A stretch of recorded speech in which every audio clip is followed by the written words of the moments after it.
Hi hello everyone, welcome to my channel content singer. ఈ వేలో అసలు గుడికి ఎందుకు వెళ్ళాలి? దేవుడు సర్వంతరాన్ని కదా, అన్ని చోట్ల ఉంటాడు కదా, తెచ్చిన గుడికి ఎందుకు వెళ్ళాలి? మామూలుగా దండం పట్టి ప్రశ్న ఎందుకు చేయాలి?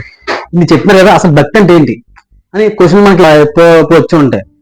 మన పేరెంట్స్ని అడిగిన వాళ్ళు మూర్ఖంగా ప్రశ్న మీకు గుడికి వెళ్ళాలి మంచిది అని చెప్పి మమ్మల్ని జరిగి ఉండొచ్చు, మీకు అయ్యి ఉండొచ్చు, ఎక్స్పీరియన్స్ నాకు అయ్యింది అలాగే. సో దానికి ఈ వీడియో సమాధానాలు దొరుకుతాయి మీకు. ఈ వీడియో కోసం నేను కొన్ని ఎఫర్ట్స్ పెట్టాను, దానికోసం మీ దగ్గర నుంచి ఒక లైక్, షేర్, సబ్స్క్రైబ్ కోరుకున్నాను. ఓకే, వీడియోకి వెళ్ళిపోతాం. క్వశ్చన్, ముందుగా గుడికి వెళ్ళడం వల్ల మనం కొన్ని సైంటిఫిక్గా కొన్ని లాభాలన్నీ పొందుతాం. అందరూ తెలిసిన ఎలా అంటే, ఆలయాలను భూమి లోపల ఎక్కడైతే పవర్ ఎనర్జీ ప్రసరిస్తుందో అంటే ట్రాన్స్మిట్ అవుతుందో అక్కడ నిర్మిస్తారు.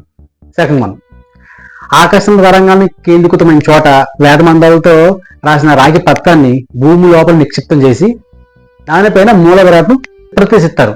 ఇక్కడ మూల విరాటంగా విగ్రహం, అండ్ మీకు చిన్న క్లిప్ చూపిస్తాను. అంటే విగ్రహాన్ని ప్రతిష్ఠించే ముందు జరిగే చిన్న ప్రాసెస్ ఒక చూడండి సార్, కనపడుతుంది మీకు. ఇందులో ఏం జరుగుతుందంటే, వేదమందులతో విగ్రహ పూజ జరుగుతుంది. జరిగిన తర్వాత దాని ముందు విగ్రహాన్ని ప్లేస్ చేసే ముందు అందులో నవధాన్యాలని చెప్పి రాగి, ఇది చిన్న గుడి కాబట్టి చిన్న లోహపు పంచలోహాలు అంటారు చూడండి, మంత్రించిన పంచలోహాన్ని దీంట్లో వేసి సో దానిపైన విగ్రహం అనేది ప్రతిష్ఠిస్తారన్నమాట. ఓకేనా?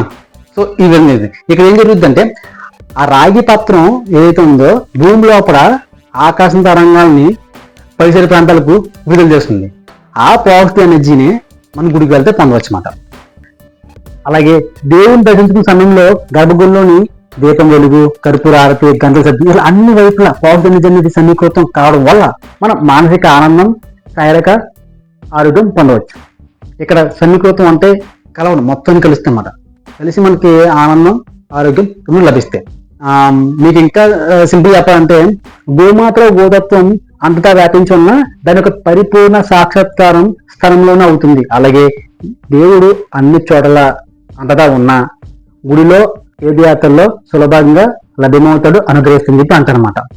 దీనికి ఎగ్జాంపుల్ ఏంటంటే, అమ్మ తత్వం తెలియండి బిడ్డకి పాలు ఇచ్చినప్పుడు వేస్తుంటారు కదా. ఎగ్జాంపుల్, కేరళలో వరద వచ్చినప్పుడు ఎవరో బిడ్డకి ఎవరో తల్లి పాలు ఇచ్చి ఆకలి ఇచ్చిన అన్న అంటారు కదా, అలా అనమాట. ఈ వీడియోలో మీకు ఎనర్జీ లభిస్తుంది, పొందవచ్చని చెప్తాను, కానీ ఎలా అని చెప్పదు కదా. సో అది నెక్స్ట్ వీడియో చెప్తాను. Thank you for watching. Subscribe మర్చిపోకండి. Thank you.